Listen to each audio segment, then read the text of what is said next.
prefer to get to know one person properly and to be able to actually have proper conversations, rather than, you know, the kind of crappy, shallow, meaningless group chit chat that you get in big groups, which I think Asperger's people particularly hate, just because it seems so meaningless to us. And but more than that, I think I'm realizing that the fact I find group situations far more exhausting makes sense if you realize that you are doing this masking, this kind of mimicry thing. If you're hanging out with one person at once, the only vibe you've really got to kind of channel into is theirs. You know, it's only one person to deal with. It's one person's vibe and level to get on. Whereas when you're in a group, I think you're kind of constantly switching channels a bit more, trying to keep up with all the different forms of mimicry that you have to be doing with different people and their different vibes and their different energies. And yes, obviously, the stupid small talk that goes on, the Asperger's people, we're not good at that stuff. I think appropriate small talk, I think it probably is like the number one symptom of someone probably being a bit aspy, is when they just really can't do appropriate chit chat. So generally speaking, when we have conversations that we enjoy, they are really passionate, really kind of over enthusiastic, very narrow, quite geeky conversations about whatever it is that we're obsessed with this week. So to spend hours in a pub with several people talking about nothing, nothing that anyone's really interested in, it kind of blows our minds that, generally speaking, if we have something that we really want to talk about, that it's something really enthusiastic, we're not so good with minor interests, because we don't really have minor interests. We don't really have kind of, did you see the Grand National the other week?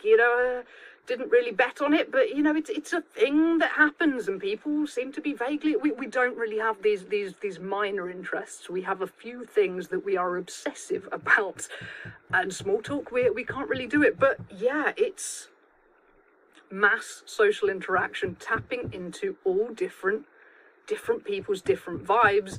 You're switching gears with your masking all the time, and that probably explains why I really hate group interaction. Biologically, I am 100% female, and like many females with Asperger's, I was not diagnosed until way too late, and many of my Aspie traits are masked, because the things that I've been learning from all these videos is that female brains being kind of better adapted to social stuff, and the fact that we tend to be a bit more kind of empathetic, we're better at picking up on social cues and things like that, which obviously are kind of the opposite of most Aspie traits. The Aspie traits are not being able to read social cues, having all these misunderstandings, being a bit socially shit, basically.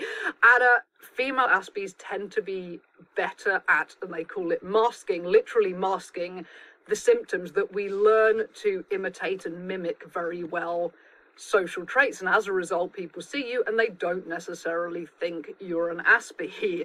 And I've even had it like quite a bit on videos where I've mentioned having Asperger's. You will get the occasional freaking armchair psychologist being like, girl, you show no signs of Asperger's. You have been badly misdiagnosed. You need to go back to your doctor and get yourself diagnosed with something completely different, because I'm telling you, you don't have Asperger's. And don't you just love those people who really think it's some kind of professional wisdom to try and genuinely diagnose a person with a mental illness via seeing them in a YouTube video, and then they call themselves a professional?